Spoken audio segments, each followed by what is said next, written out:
옛날 사람답게 이 폴더폰 감성을 잊지 못하고 이 플립을 보자마자 참지 못했습니다. 결국 10년차 앱등이가 제 돈 주고 갤럭시를 사는 날이 왔습니다.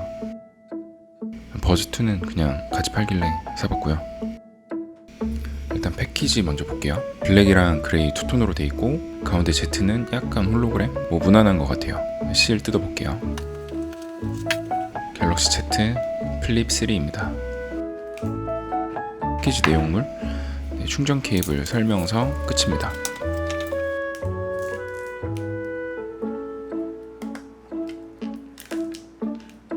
비닐을 내가 잘못 뜯었나? 하여튼 이상해요. 어쨌든 잘 뜯었습니다. 뒷면이 이쁩니다.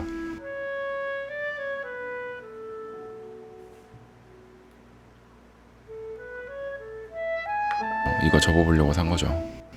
접으니까 진짜 이쁘네요. 특히 뒤에 그 사각사각한 메탈 느낌 아시죠? 내가 찾던 그 맛이죠. 혹시나 살짝 기대를 했거든요. 그래도 외관이 워낙 많이 발전을 해서 갤럭시의 인테리어, 내부 UI도 어떤 좀 변화가 있지 않을까라는 기대를 살짝 했는데, 일단 키자마자 느껴지는 그 안드로이드의 뭐랄까 약간 싼마이? 아이콘 디자인도 여전히 유치하고 진짜 멋대가리 없죠. 방금 보셨죠? 이게 도대체 왜 뜨는 거야? 이게 지금 여기서 뜰 타이밍이 아닌 것 같거든요. 그냥 뒤로 가기 버튼 눌렀는데 무슨 구글 어시스턴트? 뜬금없이 떴다가 들어갔어요. 이런 게 이제 아직도 발적화가 여전하다는 거를 키자마자 몇 초 안 돼서 바로 여지없이 드러났죠. 혹시나 했는데 역시나스러운 느낌을 지울 수가 없고요. 하지만 닫으니까 일단은 용서가 됩니다. 플립 느낌 자체는 나쁘진 않아요. 나쁘진 않은데 한 손으로 여는 거는 좀 무리가 있어요.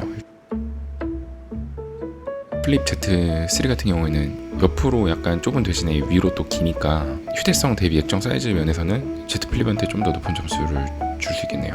손에 착 감기게 들어오는 편이고, 그리고 무게도 조금 더 가벼워요. 12 프로 맥스가 주는 어떤 기계적인 그런 단단함?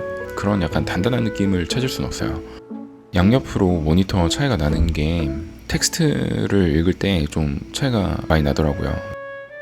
액정 색감 차이가 확실히 나죠.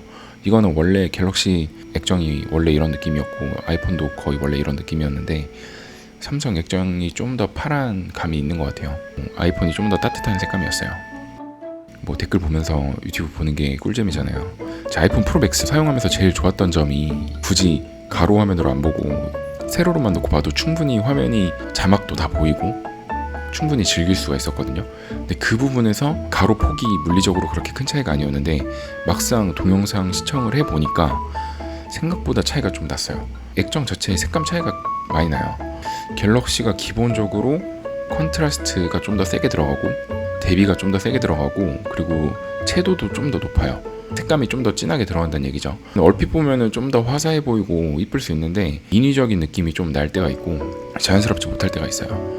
취향 차이일 수 있으니까 이거는 뭐가 좋다 나쁘다 할 수는 없는데 저 개인적으로는 아이폰 색감이 좀 더 마음에 듭니다. 지금 같은 화면에서도 봤을 때 위에 갤럭시 화면은 좀 약간 뜬금없는 저 파란색이 나오잖아요. 실제 하늘은 저렇게 파란색보다는 아래쪽처럼 그레이 톤이었거든요. 자연에서 볼 수 없었던 색이 들어가는 경향이 좀 있죠. 그리고 카메라 인터페이스도 여전하네요. 이건 뭐 안드로이드 기본 인터페이스라 어쩔 수 없는 건지 삼성에서 커스터마이징을 할 수 없는 건지 알 수는 없지만 여전하네요. 이건 뭐 전혀 발전이 느껴지지 않아요. 카메라 리뷰해보겠습니다. 실제 눈에 보이는 색감을 제일 더 정확하게 담아낸 거는 일단 아이폰이에요. 동그라미 안에 보시면 빛이 얼마나 더 풍부하게 표현되어 있는지를 볼 수 있는데 아이폰을 보면은 그라데이션이 훨씬 더 풍부해요. 어두움에서 밝음이 더 많이 표현이 됐기 때문에 그만큼 더 입체감이 살아나거든요. 갤럭시는 오른쪽으로 갈수록 하얀색으로 급격하게 넘어오는 걸 알 수 있죠. 빛에 반사된 창문이랑 조명인데 왼쪽 아이폰 같은 경우에는 창문의 창살까지 잘 표현이 돼 있어요. 왼쪽 아이폰에서 지금 반사된 조명 빛 중에 하나가 보이는데 갤럭시에서는 아예 그 빛이 보이지도 않아요. 그만큼 풍부한 표현이 안 됐다는 얘기죠.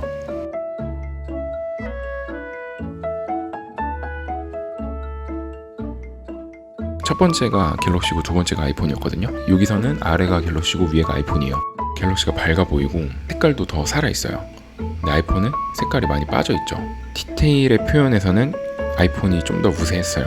원안에 있는 빌딩의 창문들 표현을 보면은 갤럭시는 거의 뭉개져서 창문의 라인들이 거의 보이지 않는데, 아이폰은 그래도 어느 정도 창문이 보이고, 갤럭시는 건물이 깨져 있다면 아이폰은 좀 더 부드럽게 건물 윤곽 자체가 그렇게 깨진 느낌은 들지 않죠. 그리고 나무 표현 같은 경우도 아이폰도 완전히 디테일이 살아있다고 보긴 힘들지만 그래도 나무의 디테일들이 저렇게 나무가 있겠지라는 생각이 들게끔 표현이 됐는데, 갤럭시는 나무들이 뭉개져서 표현이 됐죠.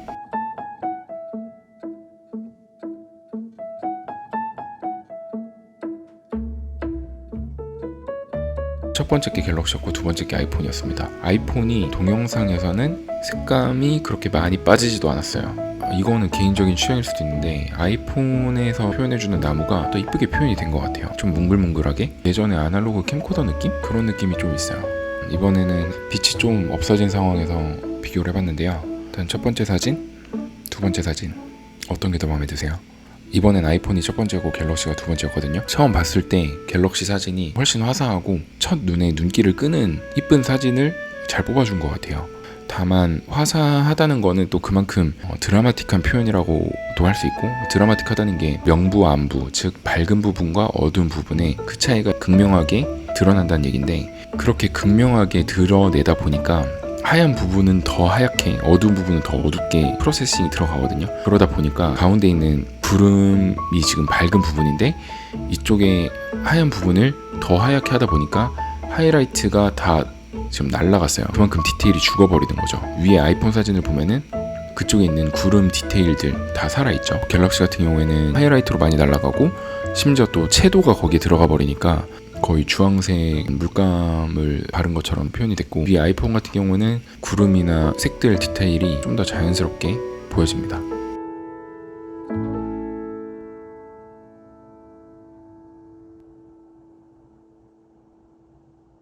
네, 마지막으로 야경 비교. 첫 번째가 아이폰, 두 번째가 갤럭시였어요. 동영상 같은 경우에는 아이폰이 전반적으로 좀 더 밝았습니다. 동그라미 쳐진 부분들 보시면 아이폰이 좀 더 밝다는 걸 느낄 수 있죠.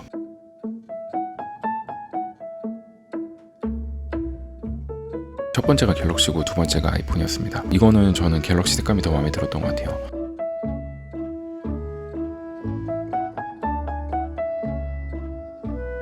저조도 영상 같은 경우에는 디테일에서 차이가 많이 났어요. 아이폰은 그래도 건물의 형태나 윤곽이 유지가 된 반면에 갤럭시 같은 경우에는 건물들이 형태가 일그러졌죠. 빌딩 전체적으로 또렷하게 표현이 된 반면에 빌딩 전체적으로 약간 일그러져 있죠.